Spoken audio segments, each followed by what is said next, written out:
Hey guys, so I'm back. Um, as you guys are aware, there is a storm coming here. Her name is Nicole, and she is on the way to Florida. So I actually had ordered a fish online that I've been going crazy looking for. None of my local pet stores have it here, and I've tried to order it online, and only actually two people have it. One of them, I wish I would have ordered there, but it was just way too big for the tank.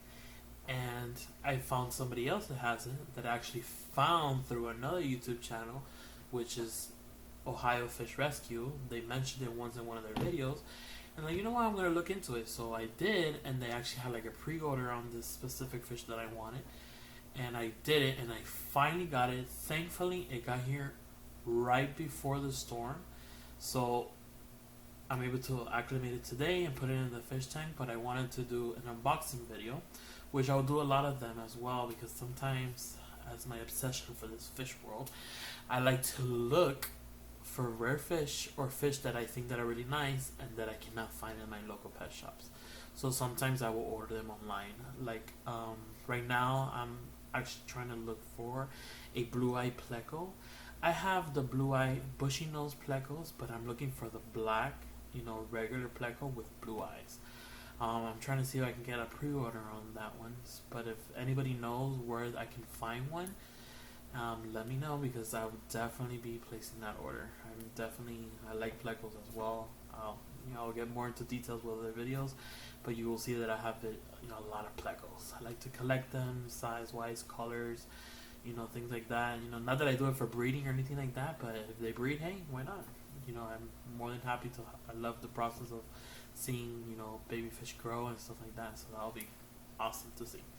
So where I ordered my fish today, or where I got the fish for today, is called Lone Star Exotics, or Rare Exotic Fish. So this came in today, and I wanted to unbox it for you guys, so you guys can see what fish I got.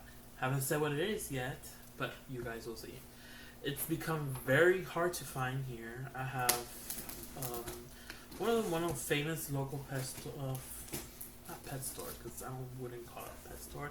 It's like an aquarium store, but it's a farm. It's a fish farm. There you go. It's called our neighborhood fish farm. They carry out a lot of different species of fish, and I've been asking for this specific one for so long, and they told me, no, we haven't got it anymore. We order them, but they don't come, or their provider doesn't bring it to them. So I'm like, oh, well, eventually one day they'll come, or one day I'll find it. And then I would go to preditoryfins.com, and then nothing yet, out of stock. And I'm like, God, where can I find this? I Googled it, and I couldn't find it either. So then I found the pre-order one. I'm like, well, if I pre-order, at least I know one day I will get the fish. So it finally came in today. So I was looking at this fish. Right, I found two places that had this fish last week. So I was talking to Rodrigo or Lisa, I'm not sure who was the one responding to my emails, through preditoryfins.com.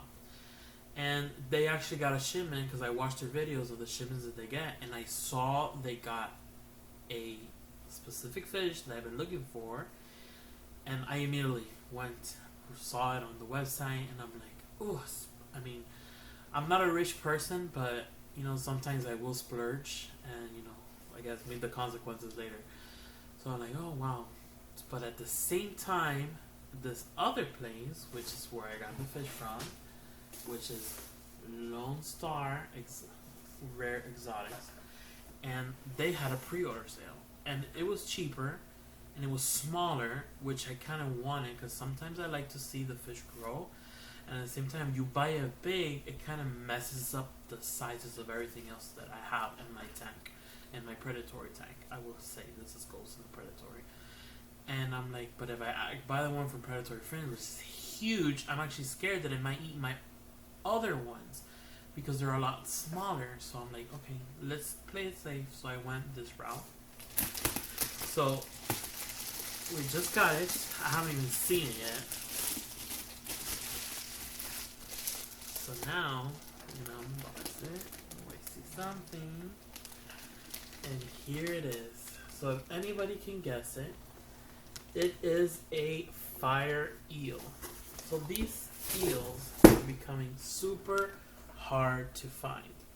I mean, normally before you used to get them all the time in your local pet stores, but then somehow they just disappeared.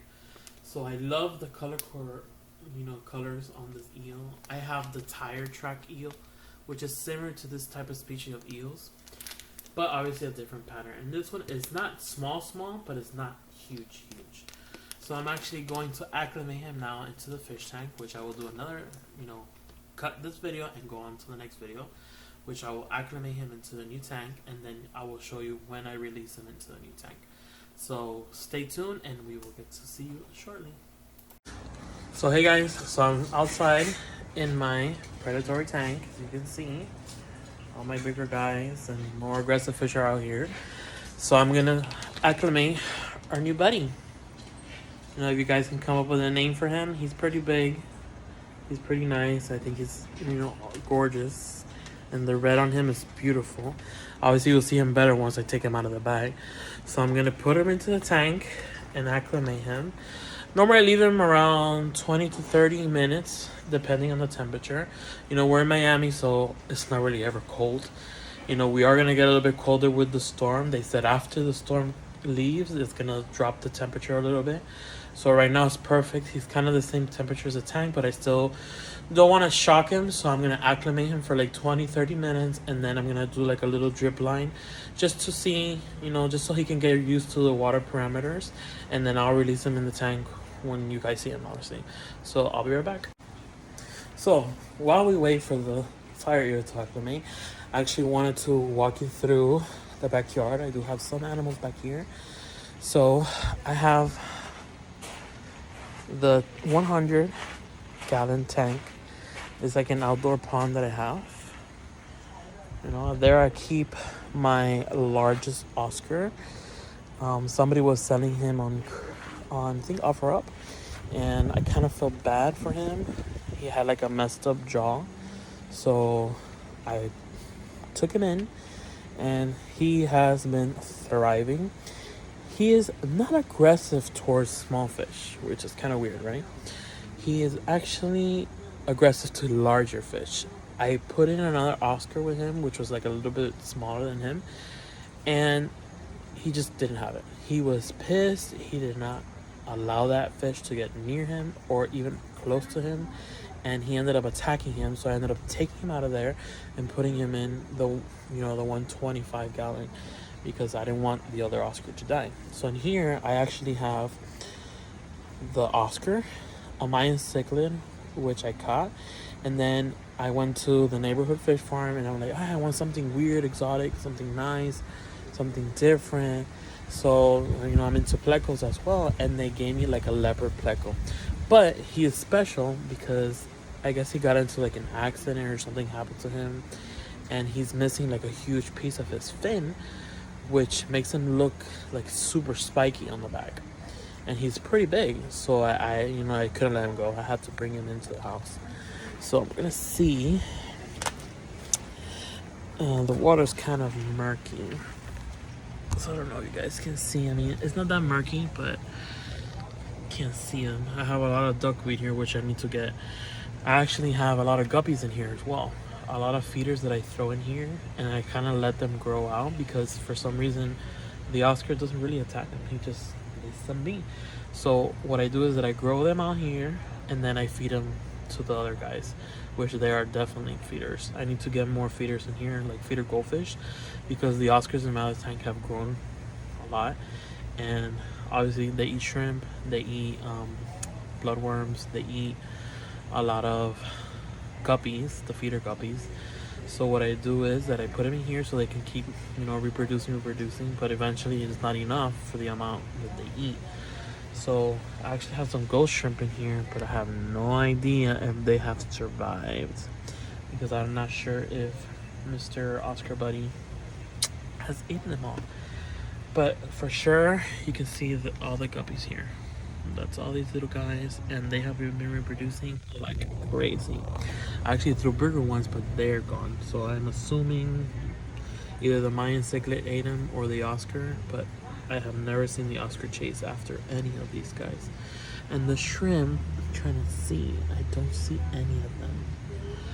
But if you can see the shadow, he is in there. I'm gonna try to give him some food, see if he comes out. So this is what I feed him. This is the only thing he eats. I have given him bloodworms. I have given him so many different types of food, cichlid food, and this is the only thing that he likes, which is, you know, kind of complicated. Thankfully, it's not that hard to find. Yeah, he senses it. He's kind of moving, but he's not up for the socialness. Maybe one day, another day when the sun is out and it's not that stormy right now, we can see him during the daytime. So I just wanted to give you that little rundown. And then here we have our chameleons, which is, they're super nice. I call this guy Fred. I don't know, it kind of looks like a Fred. They're veiled chameleons. I have a male, and then I have a female, which she's all the way here in the back. So yeah, they're outside. Since they're in Miami, they don't have an issue. It's always hot. During the storm, you know, it's not that bad right now, but I'm gonna bring him into the terrace and put a lamp on him because tomorrow's supposedly gonna be super rainy and stuff like that. So then I'm like, okay, let's bring him in. It's always humid no matter what, but bring him in since it hasn't really been sunny and they haven't gotten a lot of sun. I'll put a heat lamp on them because either than that, they're there all day in the sun. You know, with their plants, they get in the shade. I feed them their crickets, their water, their bugs, whatever it is they find, even though sometimes bugs get inside their cage and unfortunately the bugs do not make it. So it's almost time for releasing the fire eel, and I'll be right back. So guys, we're back. So the acclimation period has passed. You know, we left him there for a good 20 minutes, then we give it another 20 minutes to put some water, you know, drip acclimate, I guess you can say that, you know, just so he can get used to the parameters of the water. So there he is right now, and he is ready to go to his new home. So I'm gonna release him, or like you say, release the Kraken. I'm gonna put the camera in the facing the tank so you guys can see when it comes out.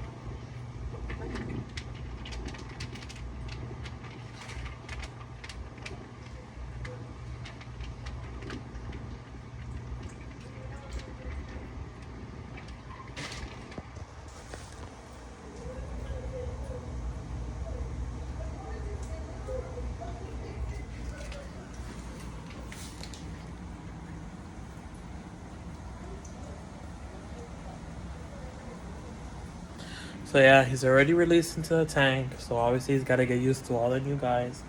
You know, swim around, check it out. He does have a lot of hiding places. I do have more than one eel in there. You know, I do have 2 moray eels, and then I do have a trier-track eel. I have a rope fish, which is, I don't know, they classify it as an eel, but hey, it's long like one. And then now I have my fire eel.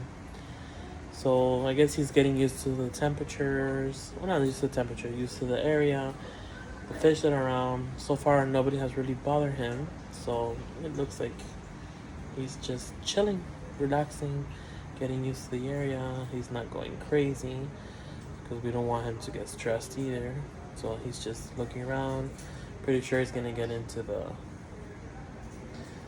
tube, I guess. Well, thank you guys for coming and watching this video with me, or watching the video. I'll be creating better content, better video footage as well. You know, as the channel grow, I will invest the money in, you know, buying better equipment and have somebody videotape me instead of me videotaping. You know, this is just a start out channel. So if you guys have special requests or anything that you want to see here in Miami, let me know. I am here to give you guys things to see. And remember, leave a comment for the name for our fire eel. Give him a name. He's big enough. It's not like he's gonna get mixed with other fishes.